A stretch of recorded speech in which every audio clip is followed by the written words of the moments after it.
My name is Samantha. November 23rd, we were on break for Thanksgiving in middle school. And it felt like 2 weeks because it was really long. I woke up on the 23rd, it was sunny. My dad threw a tennis ball in my room, so my dogs chased in and just jumped on me.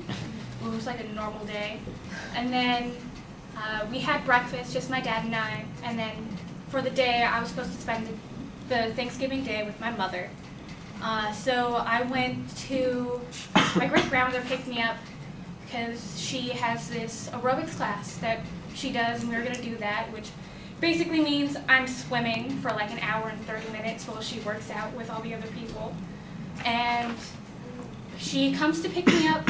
We're in the car. It's her and her husband Tom, and we're really close to her work, which is the YMCA, and it's like a really plain building, but it's like really big on the inside.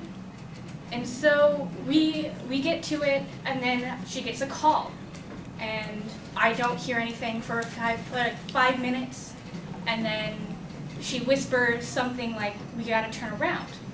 And so we turn around, and I was kind of confused because I'm like, I got all my stuff for swimming. I'm not swimming.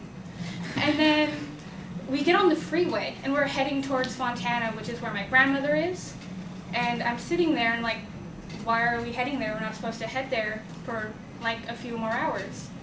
And then she turns around and it's like, it's okay, don't worry, we're gonna be there shortly. And so it was like during rush hour. There was a lot of traffic, obviously, and it took more than like an hour. It was like 2 hours, and like, why are we going at this time? It's too early and it's really packed. And so we get there. It's like really hot by this time because Fontana is like in the middle of the desert. So I'm just sitting there and like it's really hot. And then I look over and I see my other great-grandmother, who's parked in front of my grandmother's house.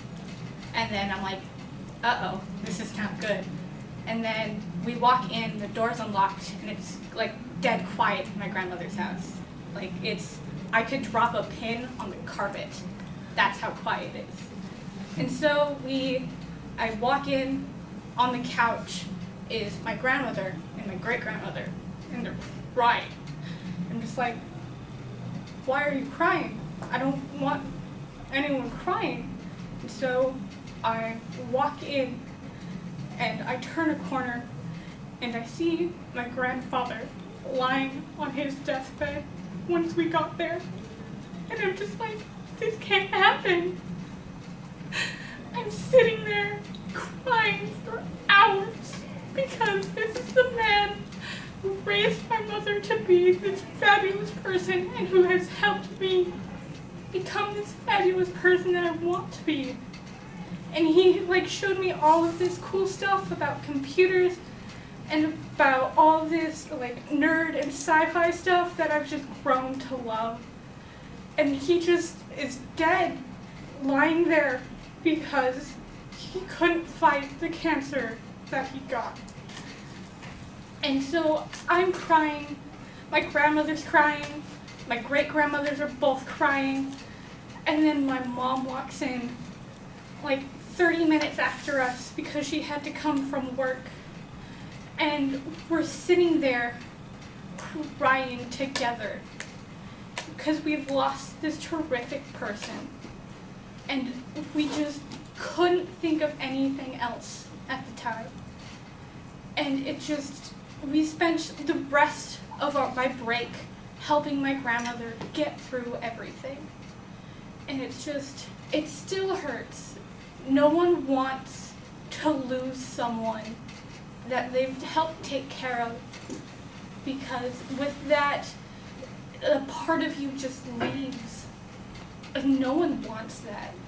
And that was my terrible Thanksgiving. And I don't think I can say anymore.